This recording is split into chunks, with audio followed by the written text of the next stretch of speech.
It's now again. Welcome back to It's Now Again, the podcast where we explore mindfulness practices from a secular, evidence-based perspective.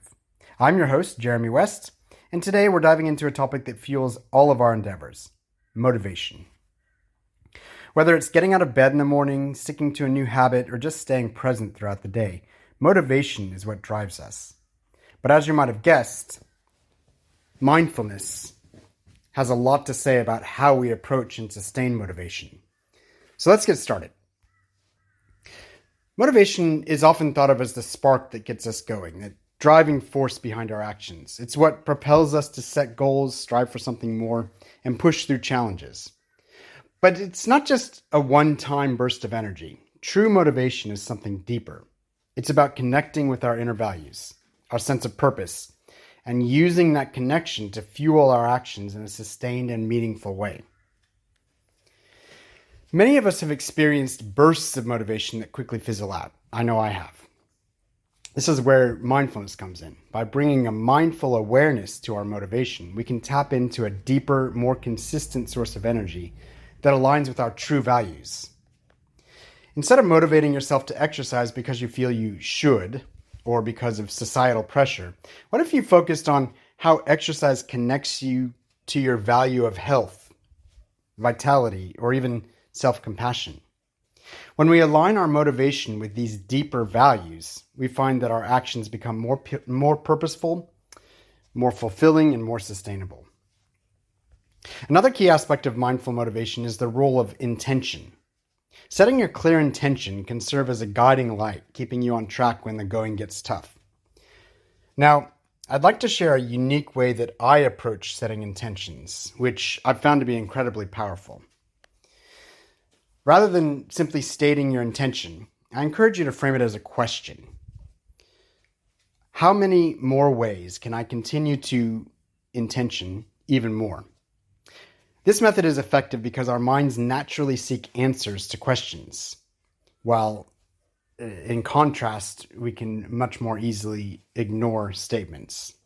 By asking yourself this question, you're engaging your mind in a way that keeps your intention active and alive throughout the day. For example, if your intention is to approach challenges with patience, you could ask yourself, how many more ways can I continue to approach challenges with patience even more? Notice how this question presupposes that you're already practicing patience, which reinforces your existing efforts and encourages further growth. I also recommend writing this question down on your phone and checking it at least 3 times throughout the day. This regular practice keeps your intention in the forefront of your mind, allowing your conscious and unconscious mind to work on it together. And now I want to share with you a Buddhist parable called the raft, which offers profound insights into motivation and persistence. In this story, a man is traveling through a dense forest and comes to a wide, raging river.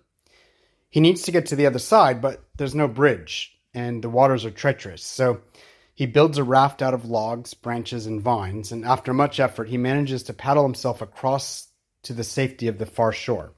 Now, having crossed the river, the man thinks to himself, this raft has served me so well, I should carry it with me as I continue on my journey, just in case I need it again. But as he begins to walk, the raft becomes a heavy burden. The further he goes, the more difficult it becomes to carry.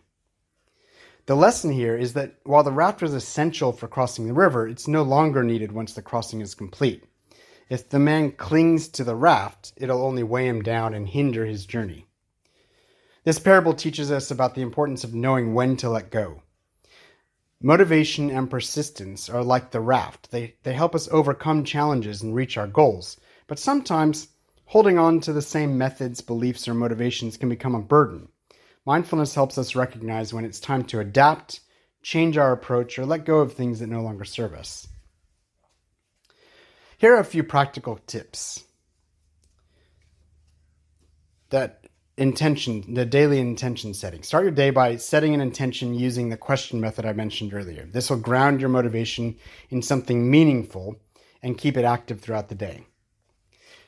And second tip, mindful reflection. At the end of each day, take a moment to reflect on how your actions aligned with your intention. This isn't about judging yourself, but rather about staying connected to your values. Number 3, self-compassion. Remember, motivation isn't about being perfect or always getting it right. Be kind to yourself when things don't go as planned. And that brings us to adaptability. Like the man in the parable, be willing to let go of old motivations that no longer serve you. Stay open to new approaches and new motivations that align with your current values and goals. That's it for today's episode. Remember, true motivation isn't just about achieving goals. It's about living in alignment with your values and staying present along the way. If you enjoyed this episode and want to explore more, check out my guided meditations and other resources at jeremywest.net. And if you're looking to deepen your practice, I've started a Pay What You Want Patreon where I share exclusive guided meditations. Thank you for joining me today. Keep living mindfully, and I'll see you in the next episode, because it's now again.